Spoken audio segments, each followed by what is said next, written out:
Hello there everyone, this is I am Mark 3 and welcome back to From the Depths, Small Fries. Yes, where I am trying to work on relatively small crafts. So far I'm doing okay-ish, I suppose. And we have our first... I still don't know if this is a destroyer or a cruiser. If anyone else actually weighed in on that one in the comments, my apologies, but I've recorded this one straight after the previous episode, since I was able to record at the time, so yeah. Okay, that gives good coverage, yes. Now we just need something for the aft deck as well, which I think will also have an opening in. Let's cut an opening there. That's probably about right. Not sure what I'll do with this, probably anti-missile or something. And then let's install the shield protection, I guess here. Yeah. 2, strength 4. So yeah, I'm just finishing up installation of the shields. So far I'm pretty pleased with how it's turning out. Okay, 10, let's get the height up. That should be good. Also, it won't actually get in the way of the turret shields, because the turret shields are higher up as well, which is also good. And that's like 80 odd power. So right now we've got almost perfect anti-surface weapon shield coverage going on, and that is slapping us of 1,400 power to operate it at strength 4, which is definitely sustainable, I think. Though, of course, the fact that well, we need to... Let's get this all invisible, apply to all. Thank you. Yeah. The fact that we're running on an injector engine, though, does mean we have to be a little bit careful. I think I'm going to install a RTG as the backup for this thing. And I'll just temporarily fill that in with metal. So, goal for this episode. Continue this craft. Yeah, that's a given. Make sure that it works. Would be nice if it works, must admit. And that's about it. Honestly, that is about it.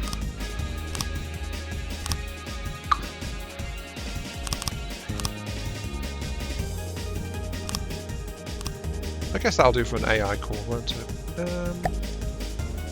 Yeah, this is where the AI is going to sit. AI mainframe is going to be... I guess I can put it there, actually. I was thinking maybe putting it lower, but for now it's going to be here. So let's go ahead and get installation going. So we need the card targeting, target prioritization, aim point. Give me target above water, thank you. Then we also need the general stuff like wireless transmitter. We need the intra-vehicle transmitter, because this thing is not really intended to operate by itself. And if we're using small craft, then we will be dependent on having more units around in general. So it's a good idea if they can work together, especially if one of them gets damaged or something. And then for now, just 6 guards will do. Yeah, that seems okay.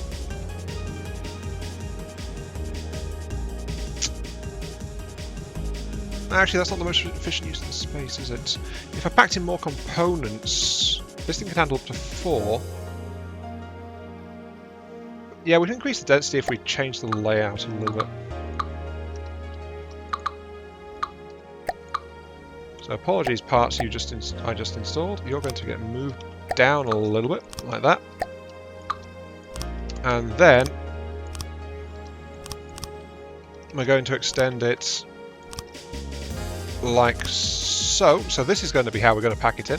And then rather than using 4 rows for parts attached to the AI, now we can use 6, which is definitely an upgrade.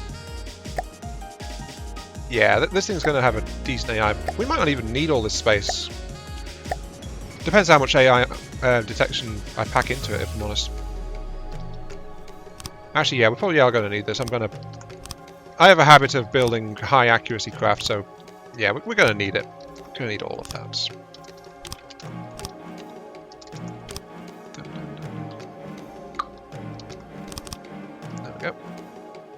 So that'll do for now.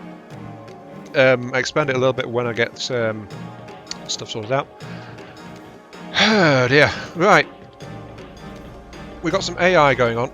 So let's get some other control systems going on. Which will be ACB, no, general purpose. We need ACBs as well, actually. Let's do my usual thing, which is a bank of PIDs.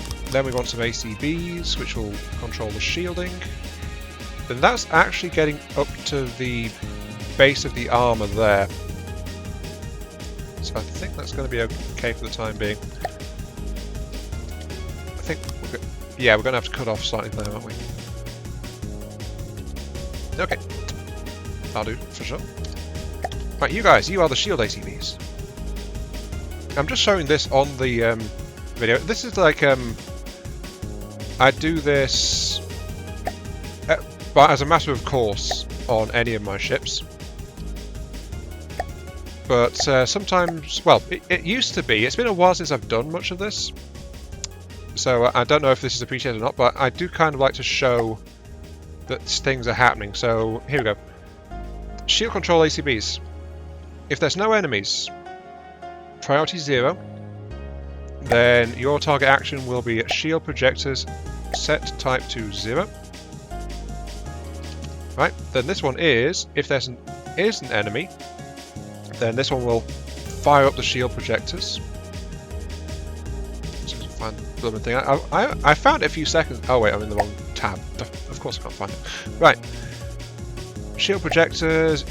You'll set your type to reflector. Oh yeah, I forgot to give this thing a effect delay of 10 seconds so that it'll turn the shields off 10 seconds after combat ends. If there's an enemy, and this one is if you're hit by a laser within the last 11 seconds. Then shield projectors will set type to laser scatter, which is another change in the shield projectors. Actually, I should probably double check this. Laser scattering. Oh wait, the ACB's getting in the way. Oh, ACB. I'm going to turn you off for the moment. Just remember how to. Oh, there it is, yeah. Enabled. Right, you're off. So, laser scatter mode. Lowers laser frequencies, making armor more effective. Only the strongest shield the laser hits applies its reduction. This shield is equivalent at strength 4 to a 400 strength smoke, which reduces the armor penetration to 41%. Admittedly, this ship is a bit light on the shielding. It's only got single layer shields.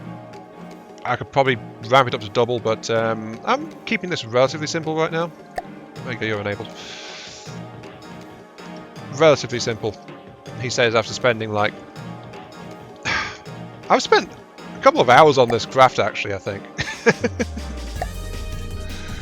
Relatively simple. Right. Okay, moving on.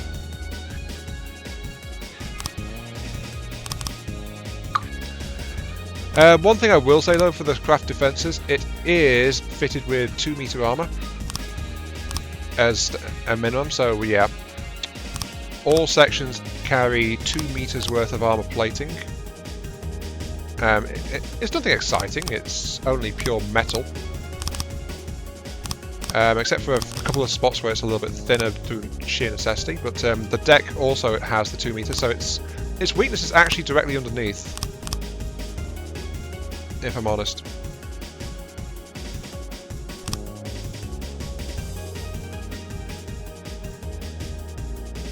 Or at least that's where I'm planning to put it. But right now I'm just filling it in with metal, and then we'll see if this thing floats. Probably not, but yeah, we need to see if this thing will float. And remember, we've got those PIDs installed as well, so that's going to need thorough testing. And that is metal, so let's go ahead and have... Since that's the more vulnerable part where the main ammo storage is, let's go ahead and install that as the underside part of it. To about, yeah, that width. That'll do.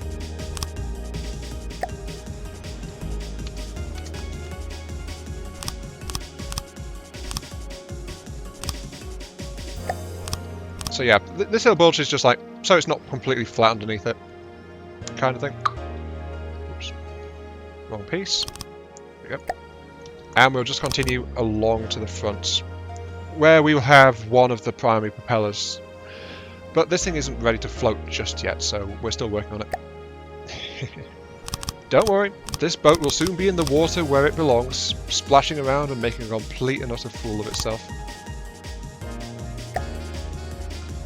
I should also probably be considering countermeasures for other things as well. I mean, this is meant to be like... no doubt the thud gun is the primary weapon of the ship. But it's also kind of meant to be... I think it's going to be more useful if it's like general purpose kind of thing too. So that's what I'm going to try and go for, like make it a general purpose.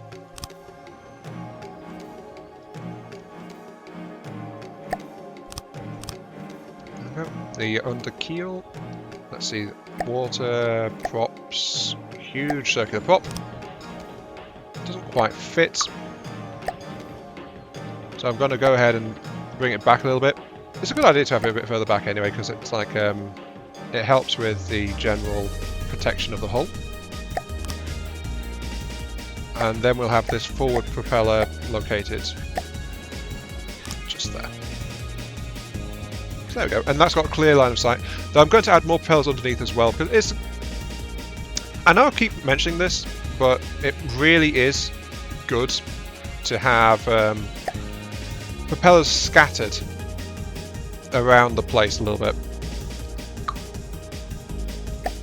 It just makes the craft harder to disable in general. So, and the one in front also can help, distributing power to make lighter craft especially less prone to doing a wheelie. So it can be a way to overcome that with a smaller craft. Though this craft is a bit too heavy to readily try to do a wheelie, I must admit. It's just a mite too heavy for that. So do I want to increase the size of this a little bit? I do actually, because this craft is... It was meant to be a little bit thicker on this side bit, but I've not really built it for that. I think I'm probably going to go with some oblique plating just to help reinforce that section, because that's a little bit thinner than it was meant to be. It's only 2 meter plate housing the internal weapon system. Now this area is meant to be thick though, so that'll do fine.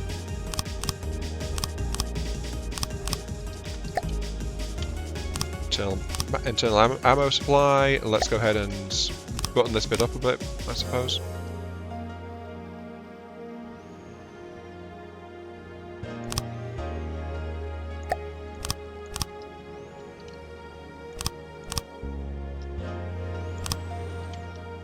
And there we go. I guess we've got a indentation in the rear. I wasn't exactly planning to do that, but that's kind of how it's worked out. So, happy accident. Sometimes when you're building stuff, that just happens. What's the thickness of here? Yep. Move around the shield projector, and then it's into this section here, which is only 1 meter thick. So of course it needs the extra protection. All the way up to hull level. Okay, so yeah, we've more or less got the rear of the crafts in place now. We've got the outer hull kind of sorted out at the very least.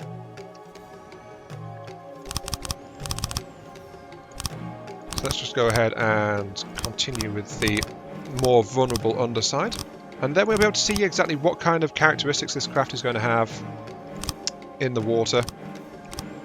And we need to make sure to properly protect it and all that stuff. So yeah, we've got this big internal underspace right here, which should be fully sealed. Just need to finish housing the armor. Housing the ammo. Behind some bulkheads.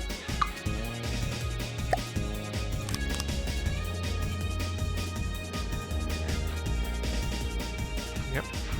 Got to just make sure of all that. That is the engine bay there. Let's go ahead and hit P actually, just so I can see what the hell I'm doing.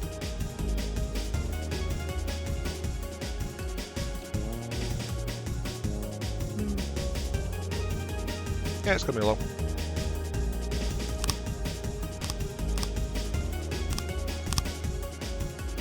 Metal, blink, metal hole, so that means this needs to be fully metal hole. So this is actually 4 meter thick metal on the rear deck. That is a lot of metal, just to make sure the ammo doesn't go boom. Which honestly would be kind of bad. Don't want the ammo to go boom in general, so it's a good thing to try and avoid. Well, that should be kind of like more or less sorted. Okay, so let's start to pressurize this thing. Water. Give me a pump. It is submerged, but it is sealed. So it is trying to float. It's not doing a very good job of it, but that can't exactly be helped. It's also got the engine room is also included in this pressurization. Okay, let's see. Side areas down here. Pump is leaking because of the big hole in the upper deck. Yep, that makes sense.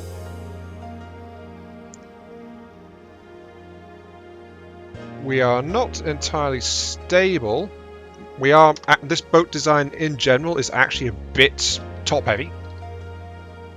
So that's part of the reason why we need the PIDs inbound. So propulsion roll, you control the roll. And we're going to use the underside of the side armouring just to ensure that this craft is a bit stable. Centre of mass is around here. So, props.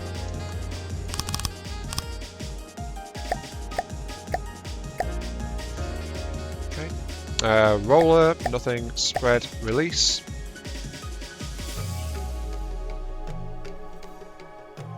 So that will react to anything anytime the craft tries to roll. It is quite happy. It is now actually sustaining itself. It's back heavy. Of course, because the back's actually a good chunk heavier than the front of it. So the next option we want to install is the pitch control. Just going to be a bank of props at the back there. I'm doing what is more or less standard for me in this a craft of this size, if I'm honest. You're the roll, so you're going to be the pitch one. Pitch, propulsion, pitch. I know some people also say like, hey, now the AI is better at that, or you can use the AI addition things. I'm just really used to doing it the old way, and sometimes, well, the AI sometimes it just chooses to do stuff. So I find it better to do something I know how to use properly, you know?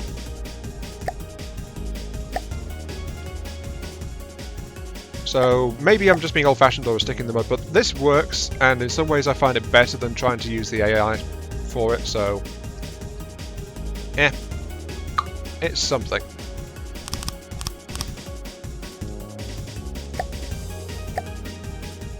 But yeah, unfortunately one bank, well, 2 banks technically wasn't enough, so 4 banks is what we're going to get.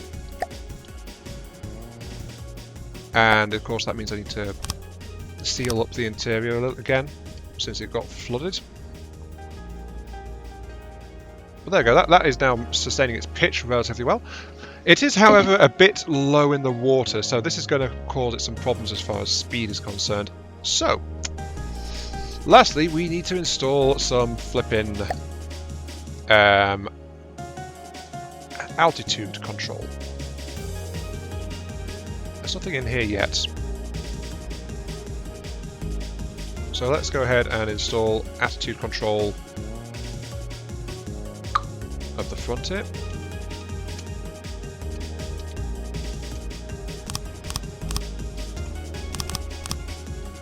Right, you guys are actually pushers. No visuals, please. I love the no visuals thing.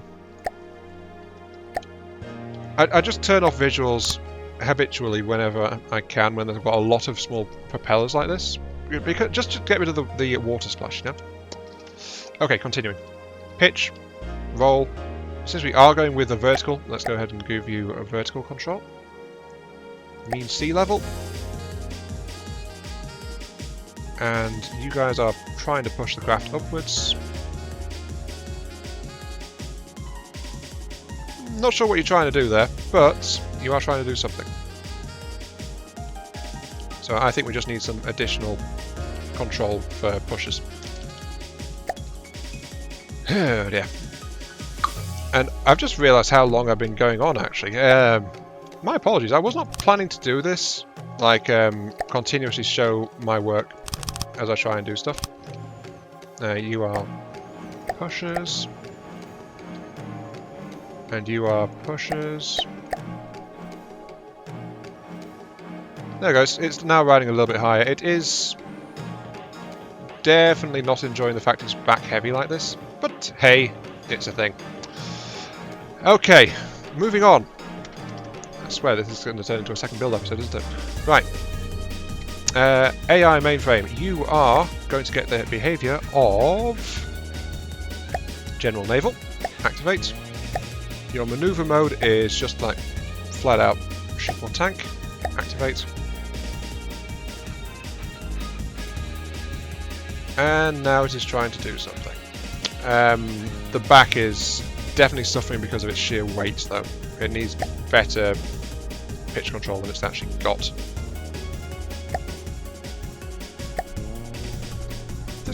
Mind you, this craft is definitely heavier than I was planning as well, so yeah, it could be worse. Well, we're almost there, I suppose. I have got, we've now got a full bank of props. We've now got steering props, 4 in the back and big ones at the front. Don't worry, I'm going to be prettifying this boat up a little bit to hide things.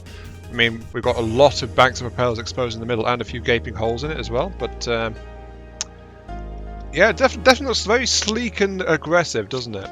That's one thing I've noticed about building in this style I'm adopting. It's like they look kind of dangerous until you look at the top and realise it's not finished and it's full of holes and all that jazz.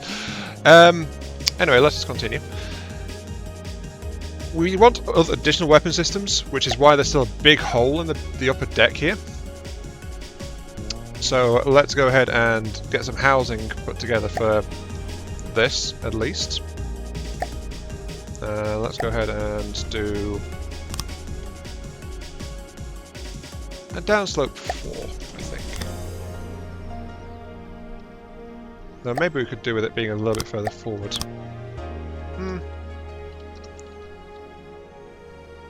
No, that seems okay. Actually, it's probably okay where it was.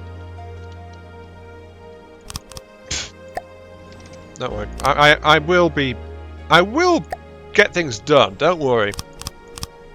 Maybe. Let's build it for 2 silos, I suppose. So I've mentioned this in stream. I've mentioned this in a few other places, but I never had any kind of feedback. So basically, hell with everything and everyone. I am going to go ahead and start actually putting the system to use now, because if no one's actually answering me about it, then I'm going to do what I want, darn it. I'm going to do something. It's not cheese, by the way, in case that's what you're wondering. I'm not sure what I'm going to use this rear section up here for. Maybe some kind of extra silo or something. But anyway, let's go ahead and go with the missiles. So, we've got 2 exit ports here, which seems pretty decent. 1, 2, 1, 2. This is for things that are getting too close or things that this thud gun isn't good at. Like, this thud gun is actually not that good against aircraft in general. So, having a way for the craft to deal with nasty things of the airborne variety is generally a good idea. About like that, yep, that should be okay. So, what is this thing I mentioned that is like, ooh, oh, so controversial, ooh, spooky. Well, spooky wookie, it's Halloween coming up after all. It's an approach for missile construction that, well, I actually sent a message to Ria about it. Ria never responded. I'm not sure if I conveyed it adequately. As I mentioned it stream, but nobody really reacted to it there as well. Staggered fire as well, yes please. Let's put the staggered fire on the other side. But these two open ports, normally you get like either one medium or 4 small missiles firing out of this. But each of these tubes in this assembly I'm going to do right now will be firing 12 missiles. So these 2 holes will fire 24 missiles total in a single salvo, which is... Mwah! Jeez, that's loud. So yeah, extra stuff. So as you can see, I'm installing rail launchers rather than anything else, and then I'm lining them up like this, because what I found is you can actually fire these guys through each other if you like, and we'll put the invisible gantries here. This is only like a short range missile or something like that, so that's all this will do. Short range. But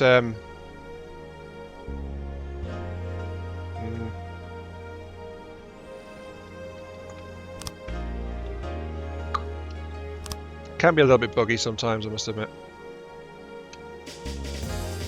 Okay, I understand what's going on. It's because I'm building them in different orientations, so the way this works is different orientations have different priorities for where they stack things when they're put together in this kind of arrangement.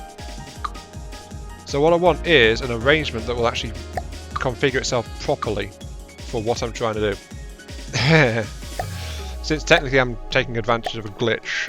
Well, I don't know. That's what riles me up so much about it. I don't know if it's a glitch. I want it to not be a glitch, but part of me thinks it might be a glitch, so yeah. I just have to work it out properly. So I want one there, followed by that.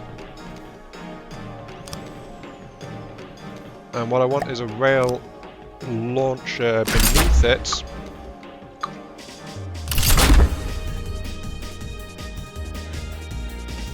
I guess it's going to have to be like that, isn't it?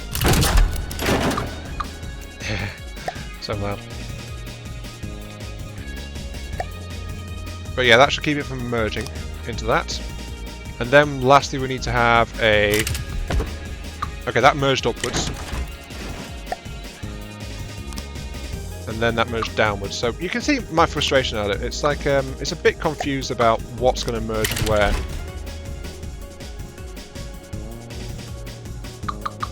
Basically, I just need to find a configuration that actually works for the pattern I'm trying to install here. So, BRB. Okay, got it. Sorted. All configured properly. Quite simple. Apart from the fact that it's not all connected, but that's can't really be helped too much. There we go. So yeah, this is going to be a bank of 24 missiles, which is like, ooh, something's getting close. Fire all the missiles, kind of deal. So it's like, go away. And this is going to be the anti-general stuff missile. So a couple of fins. We need an APN guidance. There. Free space used for fuel. It's going to be frag because they're going to be fast firing. Frag.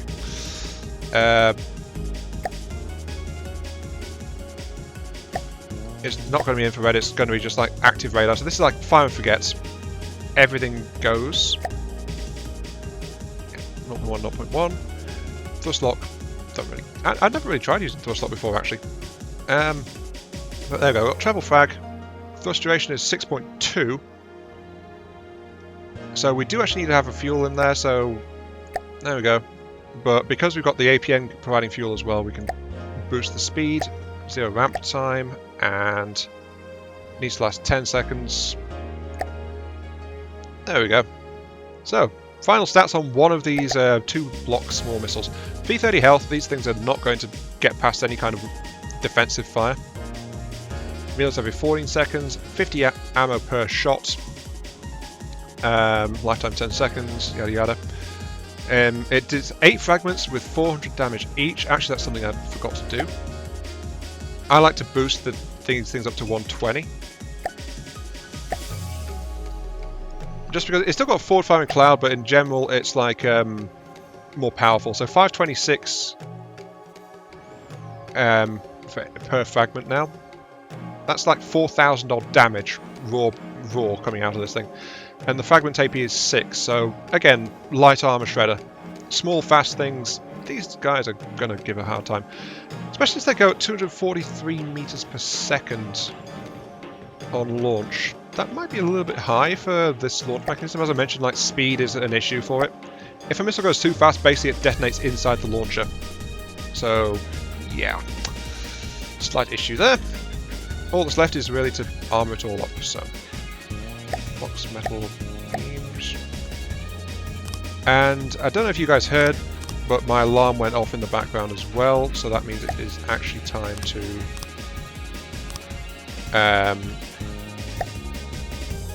stop blathering on and wasting your time with lots of vehicle building.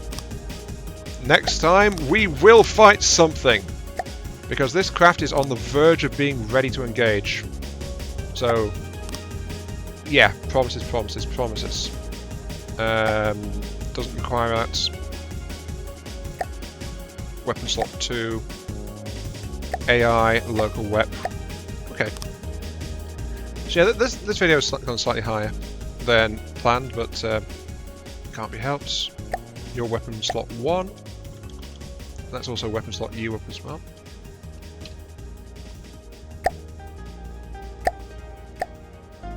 Weapon slot 1. I forgot to mention in the previous video, by the way, this thing operates at 18.7 RPM. Well, 18.5, I limited it slightly. But it fires pretty quickly, so I'm overall fairly happy with the turret. But the very last thing I'm going to do for this particular stream is it this one? I know I've only done 3 of these guys. Yeah, it's you. Okay. Is test fire. After all, you can't see me working on the ship without at least test firing something. So let's just go ahead and do that really quickly. Okay, so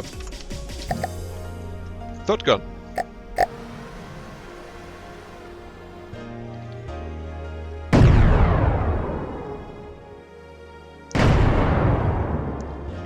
Pretty steady, but remember those things are time fused.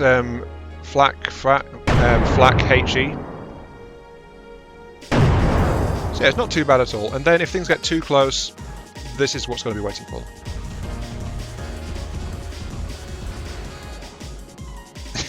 them. And that is why I like this style of launcher and hope it stays a thing, very much so. I just like being able to rapidly fire a large number of missiles out of a small aperture. Though, of course, there's no block overlap. You have to pay for each individual missile. The actual system itself is a bit more expensive than if I'd done it normally. So yeah, hopefully that remains a thing. But yeah, this has been Iron Mark III. Thank you all very much for watching. I hope you guys have enjoyed the show thus far. And as I mentioned previously, this will actually... there will be a break after this recording. So any comments for this episode and the one before will be read before the next one is recorded. So yeah, see you all later.